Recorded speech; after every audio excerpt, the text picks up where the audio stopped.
সেটা বলতে যে আমি বলেছি যে ধরেন এই আপনার একটা বিল্ডিং আছে, বিল্ডিংয়ের একটা পিলার ভেঙে পড়ছে, ছাদ ধসে পড়বে, তখন এটাকে রক্ষা করার জন্য আপনি আরেকটা পিলার দিলেন, 2টা পিলার দিলেন, 5টা পিলার দিলেন। এই যে পিলার দেওয়ার পরে বিল্ডিংটা সুন্দর সুস্থভাবে অবস্থান করছে, আপনি বলতে পারবেন না যে এই পিলারটা বেসিক স্ট্রাকচার না, কারণ এটা বেসিক স্ট্রাকচারের সাথে মার্চ করে যাচ্ছে।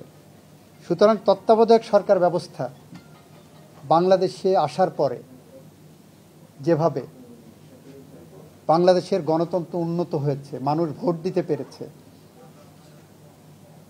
তত্ত্বাবধায়ক সরকার বিলোপের পরে সেই সুযোগ হয়নি। এর সাথে বলেছি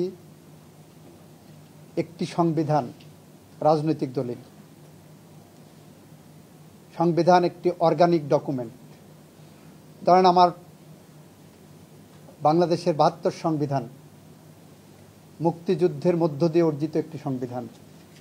বিজয়ী শক্তি তারা বলে দিল যে আমার সংবিধান রচনার সাথে কারা থাকবে, আমার সংবিধানের রচনা কি হবে, এইটা কিন্তু বাংলাদেশের মুক্তিযুদ্ধে বিজয়ী শক্তি নির্ধারণ করে দিলেন।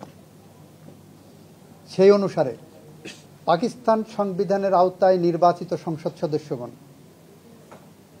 তারা বসে আমাদের সামনে একটা সংবিধান উপস্থাপন করে দিলেন, সেটাকে আমি সংবিধান হিসেবে মেনে নিয়েছি। আমরা বললাম যে 91 সালে নির্বাচনের আগে এরশাদের যখন পতন হলো, তখন প্রশ্ন আসছিল যে এরশাদ পদত্যাগ কার কাছে করবেন। আমি বলেছি, তখন বলা হলো যে উপরাষ্ট্রপতি মওদুদ সাহেবের কাছে। রাজনৈতিক দলগুলো বিজয়ী শক্তি গণতান্ত্রিক আন্দোলনে গণ অভ্যুত্থানে বিজয়ী শক্তি বলল যে না, আমরা এটা মানি না। তখন কিন্তু কোনো সনদ টনদ লাগেনি, রাজনৈতিক দলের মতৈক্যের ভিত্তিতেই নির্ধারিত হয়েছিল শাহাবুদ্দিন সাহেব অস্থায়ী রাষ্ট্রপতি হবেন। উনি বেঁকে বসলেন, উনি বললেন আমি চাকরি ছেড়ে যাব, আমাকে নিশ্চয়তা দিতে হবে, আমি এখানে আবার আসব। উনি পদত্যাগ করে সাধারণ জনগণের কাতারে গেলেন, সেখান থেকে তাকে উপরাষ্ট্রপতি করা হলো, তারপরে তার কাছে ক্ষমতা দিয়ে নির্বাচন করানো হলো। এ কোনো কিছু কিন্তু সংবিধানে ছিল না। এটা রাজনৈতিক বিজয়ী শক্তি, গণ অভ্যুত্থানের বিজয়ী শক্তি কনসেনসাসের বেসিসে নির্ধারণ করলেন, পরবর্তী পার্লামেন্টে সেটাকে এন্ডোর্স করলেন। These are constitutional conventions.